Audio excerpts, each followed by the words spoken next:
Wow. Hello, I'm Terry O'Reilly. Thank you. Lust, gluttony, greed, sloth, envy, pride, wrath. The 7 deadly sins, or an advertising brief for Molson Canadian? It's hard to tell. Branding vice has a long history in my industry. I give you Don Draper. As he lit a lucky strike, he was pouring 3 fingers of bourbon over ice as he seduced his client's wife, all the while dreaming up some zippy new copy for a beer in his head. Yes, Donald was a multitasker. But the love of vice goes back much further than the madmen of the 60s. Many of the mightiest advertising agencies that started in the early 20th century, the ones that still stand today, like Young and Rubicam and BBDO, were all founded by the sons of preachers, which I find most interesting. While those young men watched their fathers rail against the deadly sins with fire and brimstone and saw a repentant congregation come back week after week for forgiveness, those boys saw a future in vice and built monolithic corporations. See, advertising stumbled onto its greatest insight back then, and the insight was this: everybody is really 2 people, the person you are and the person you want to be. All marketing is squarely aimed at person number 2. You want to be sexy, you want to eat in the finest restaurants, you want to be a highly paid individual, you want to vacation in exotic locales, you want your neighbors to admire your car, you want to show off your house, you want to let off a little steam on the golf course. That is code for lust, gluttony, greed, sloth, envy, pride, and wrath. Maybe you're thinking there was more vice advertised back in the bourbon-soaked skirt-chasing Mad Men days. I say no. With the exception of tobacco, there is way more vice marketed today. There are now hundreds of beer brands. The liquor category is overflowing. Casino advertising is big business. There are plastic surgery ads. There's a 24-hour channel dedicated to home shopping. The Victoria's Secret fashion show is now a major network broadcast event. And then, of course, there's Ashley Madison. When I was a young green copywriter, I saw firsthand how unstoppable vice was. I had written a TV commercial for Labatt. The script had 3 guys sitting around talking about beer. It was clever, I thought, and funny.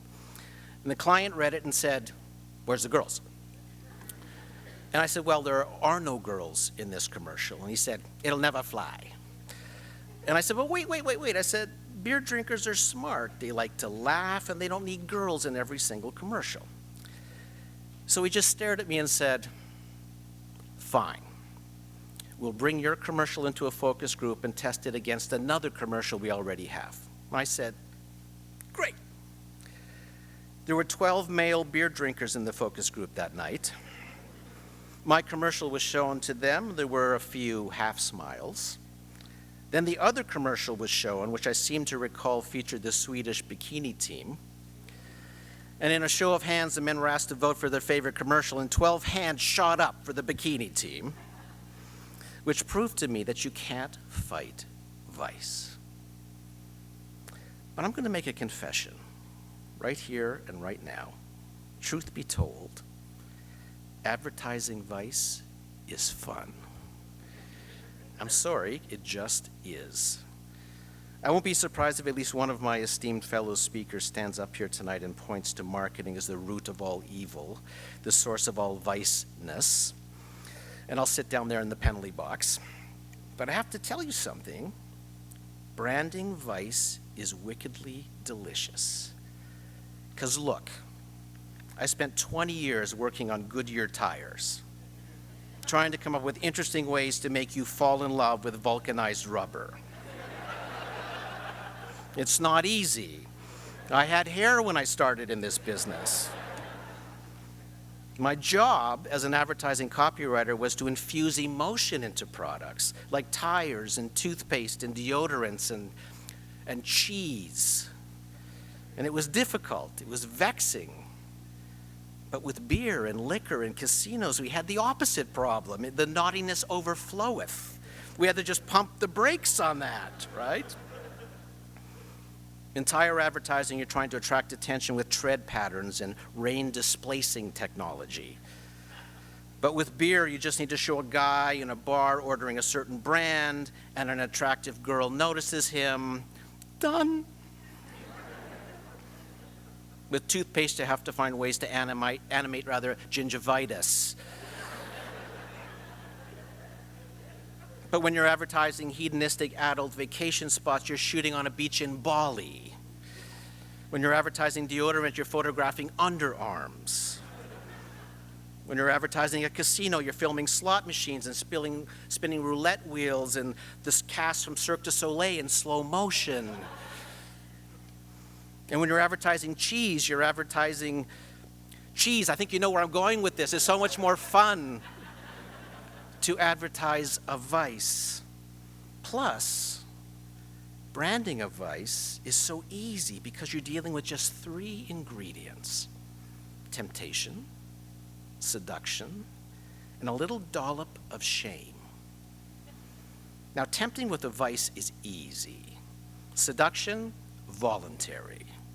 And shame is the parenthetical unsaid part. It's the element. See, a vice isn't a vice until you have mixed feelings about it. It tempts you, seduces you, and leaves you with a couple of small red marks. And that's why it's so much fun to advertise. It's the same reason why actors love to play villains.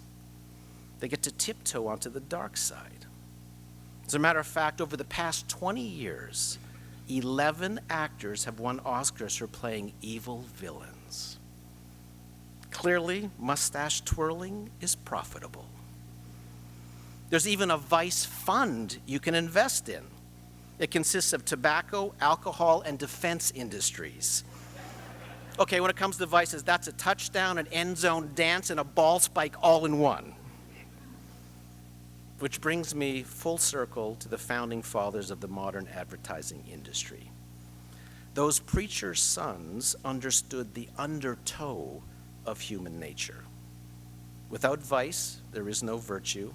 Without virtue, you can't define vice. It's the circle of life, Simba.